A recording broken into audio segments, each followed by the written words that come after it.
ठीक है, तो हमने ये पेपर में टेबल देखा कि ओवरऑल परफॉर्मेंस। अब आप एवरेज परफॉर्मेंस, आज आपका क्वेश्चन भी आया था कि एक्सेल पे कैसे करते हैं, तो एक्सेल पे करना और यहाँ पे करना एकदम सेम होता है। तो अगर मैं बात करूं तो किसी क्लास या किसी टॉपिक का एवरेज परफॉर्मेंस निकालने के लिए बेसिकली हम ये करते हैं कि एक बच्चे ने क्लास 5 के सभी प्रश्नों में टोटल कितने करेक्ट पाए।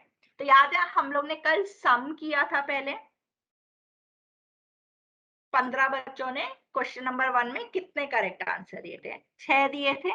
फिर हम लोग ने उसको 6 में टोटल 15 बचे, तो हम ऐसे कर देते हैं।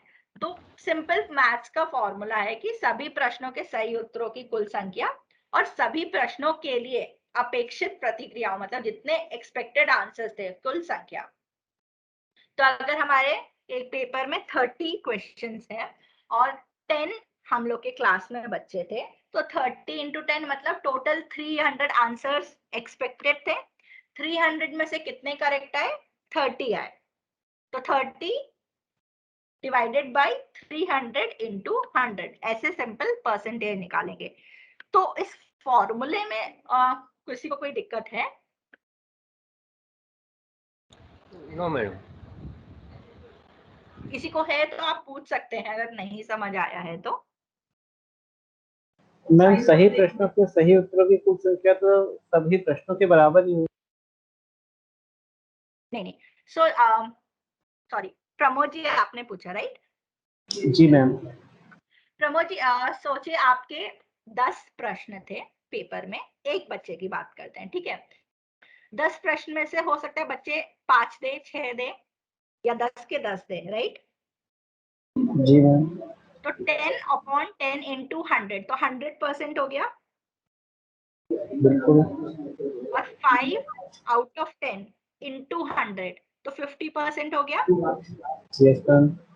तो आप जो फर्स्ट वाला पढ़ रहे हैं, सभी प्रश्नों के सही उत्तरों की कुल संख्या, तो जितने भी क्वेश्चन थे आप उसी को दूसरे लेवल पे ले जा लीजिए। अभी हमने एक बच्चे की बात की, हम उसको मल्टीप्लाई कर देंगे, तो अगर एक बच्चे 10 क्वेश्चंस के पेपर का आंसर कर रहा है, तो टोटल कितने होते, एक सही आंसर मैक्सिमम हो सकते हैं 10, बट गलत आंसर भी अलग अलग होंगे। तो सिर्फ हम सही वालों को काउंट करके टॉप वाले उस पे रखेंगे, आ गया समझ में मैम, आ गया। ये है ना? टोटल बच्चों की बात हो रही है, सभी क्लास के जी सभी जी बच्चे। जी। Sorry ma'am. ठीक है, सो ये सिंपल एक फॉर्मूला है, हम लोग डेली लाइफ में यूज करते हैं और इससे हम लोग अपनी एवरेज परसेंटेज निकालते हैं। तो ये तो क्लियर हो गया, इसके बाद हम आगे बढ़ते हैं। तो मैं आपके सामने एक डेटा सेट लेकर आई हूँ। तो हम लोग ने अभी यहाँ पे स्टैंडर्ड डिविएशन की बात कर रहे थे, वैसे शायद पता होगा बट अभी हम उसको भूल जाते हैं, सिर्फ डेटा सेट को देखते हैं। आपके पास एक डेटा सेट 1 है जिसमें 3 नंबर्स लिखे हैं, 199, 200, 201। डेटा सेट 2 है 0, 200, 400। इसको थोड़ा और इंटरेस्टिंग बनाते हैं। 3 दोस्त थे, 3 दोस्त एक मेले में गए, वहां गेम चल रहा था कि रिंग फेंक के अलग अलग आइटम्स रखे थे, जिसपे थ्रो करोगे तो उस हिसाब से स्कोर मिलेगा। तो पहले जो 3 दोस्तों का ग्रुप था उनको स्कोर मिले 199, 200, 201।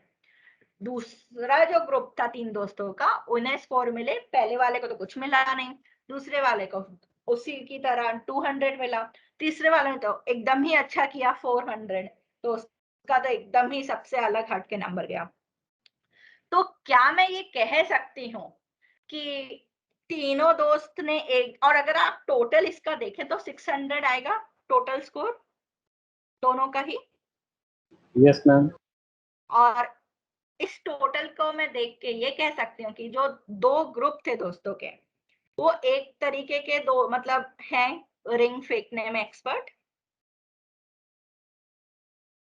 जो सेकंड ग्रुप है मैम। जी। तो आप कह रहे हैं मतलब सेकंड ग्रुप में एक्सपर्ट हैं सारे, नहीं मैम, इसमें मतलब नहीं मैडम। इक्वल है।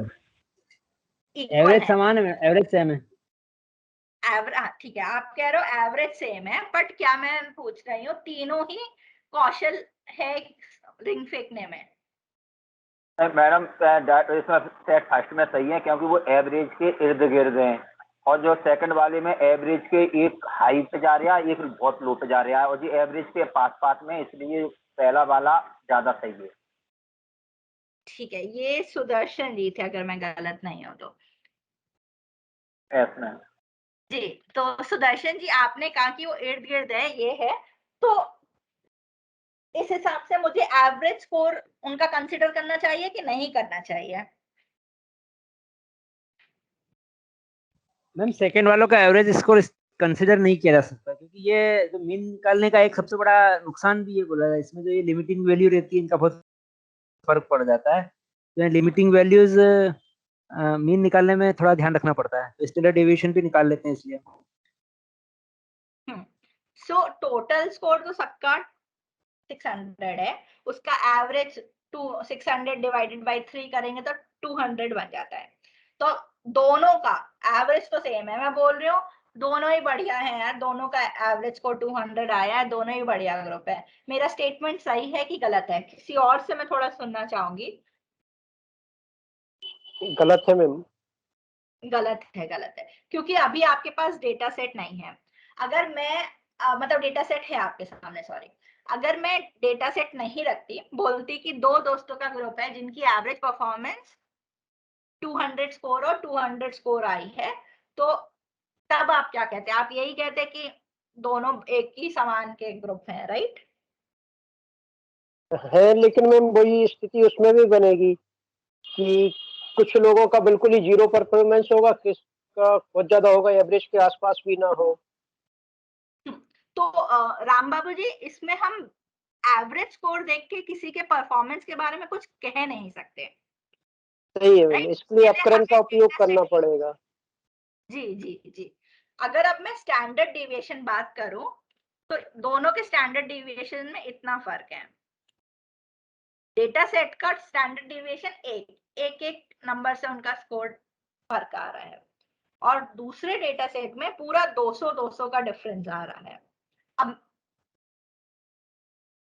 थोड़ा आपको सेंस किया कि मतलब क्या स्टैंडर्ड डिविएशन हम लोग कह रहे हैं?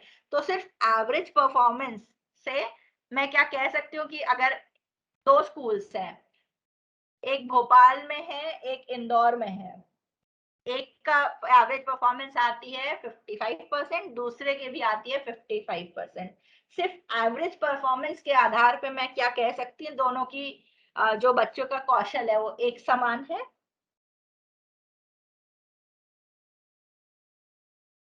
मैथमेटिकली तो यही कहा जाएगा, क्योंकि हमने ये तो बाइफिकेशन किया ही नहीं कि किस सब्जेक्ट का को वैल्यू किया गया है। कि आप कोई भी सब्जेक्ट ले लीजिए, मतलब मैथ्स का सब्जेक्ट ले लीजिए, उसमें सबके सारे बच्चों की एवरेज परफॉर्मेंस भोपाल के स्कूल की और इंदौर के स्कूल की आ रही है 55%। तो कहा जा सकता है क्या कि मतलब दोनों कौशल में एक ही समान जैसे बच्चे होंगे? मतलब मेरा नहीं मैडम। मतलब ये आपका वो समझ रहा हूँ मैम, कंटेंट जो आप बता रही हैं, मेरा एक एक मन में जो क्वेश्चन आ रहा है वो यही है कि अगर किसी एक हाँ सब्जेक्ट में भोपाल के बच्चे बेटर कर रहे होंगे और किसी दूसरे सब्जेक्ट में अगर इंदौर के बच्चे बेटर कर रहे होंगे, तो हम एवरेज परफॉर्मेंस किसको मानेंगे, कि मतलब किसको हम गौर करें? हाँ, प्रमोद जी क्या कहते हैं, सब्जेक्ट एक ही रहता है ना जब हम कंपेयर करते हैं, तो मैं लैंग्वेज की परफॉर्मेंस को कभी मैथ्स की परफॉर्मेंस से कंपेयर नहीं कर सकती हूँ।